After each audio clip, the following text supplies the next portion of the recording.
as he had for thousands of years. Krampus came not to reward, but to punish. Not to give, but to take. He left me as a reminder of what happens when hope is lost, when belief is forgotten, and the Christmas spirit dies.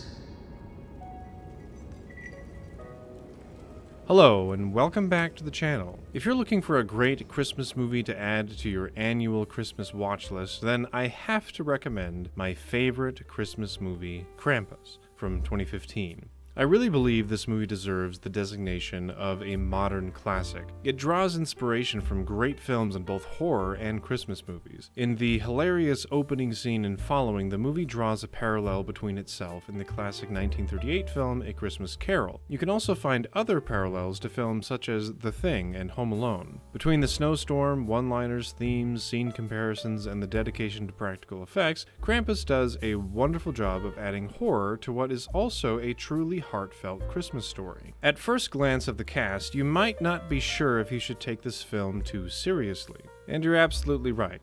Adam Scott, David Koechner, and Conchata Ferrell in particular tell you that this film is trying to encourage you to have a good time with it. It's silly, it's scary, and it's absolutely charming. I don't want to do a deep dive on every character, but a few that are really worth mentioning are Adam Scott's and David Koechner's characters. Adam Scott plays the father of the Engel family, and through his son's eyes, Max, he's seen as a workaholic and is in a loveless marriage with his wife, Sarah. What we're really shown in the movie, though, is a capable, loving husband and father. Tom Engel is the backbone of their survival. David Koechner's character, Howard, along with his family, are a caricature of a Midwest family. God, guns, and country and all that. It's never overly offensive to any political view, but it does a good job of depicting what a mixed political family gathering might look like. What's especially notable about a character like Howard being in a horror film like this is that he has guns. Normally, protagonists in horror films don't have the means to fight back against the horrible things happening to them, but here, Howard and Tom use guns throughout the movie fairly liberally, but that doesn't make it any less scary. Or less silly, for that matter. What it does do is establish how much of a threat Krampus really is. Krampus doesn't care if you're strapped.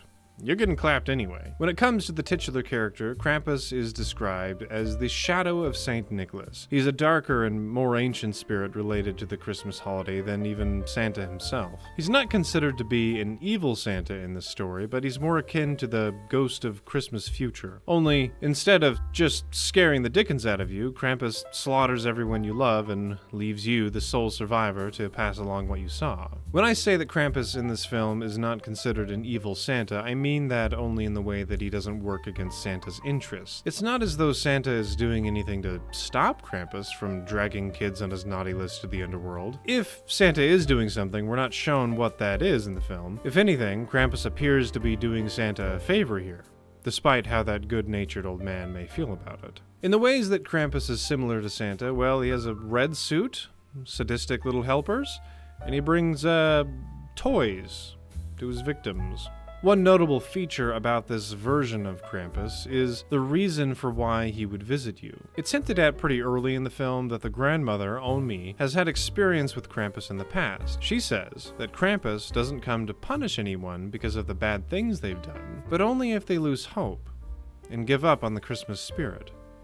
I think this is a really nuanced motivation for Krampus as the antagonist of the movie. Sadistic as he's shown to be, he forces this family into hardship, and it causes them to put each other first, to learn to love and respect one another and put their differences aside. Krampus may be a villain, and he may enjoy torturing his victims, but he's doing it only because they became as cold-hearted as he is. As far as the quality of the film, you can tell that it doesn't have an enormous budget for today's standards at $15 million, but I feel the money was allocated really well. It doesn't feel cheap, in other words. CGI is used in areas that would be pretty challenging for practical effects to pull off, but you can really tell they tried to use practical effects wherever possible. Where CGI is used, particularly with Krampus, it's used tastefully and to good effect. There's even a stop-motion segment that's way better than it ever needed to be. All of the visuals are a real treat here, but that's especially true if you're a fan of practical effects, which are sadly lacking in movies these days. It's definitely worth your time if you're looking for a fun, spooky holiday movie to cuddle up to. If you have seen it and you weren't sure about it, I would encourage you to give it another chance, and look for the lessons this movie can teach you. In a nutshell, I think the lesson boils down to, you're not expected to be a good person all the time, just don't give up on trying to be. Thank you so much for watching. I hope you liked this style of video, and if you did, please tell me by liking it and leaving a comment. That tells me that this is something you might want to watch in the future. Keep an eye out for more of my videos by subscribing, and I hope that you have a wonderful Christmas, and until next time, take care. Bye!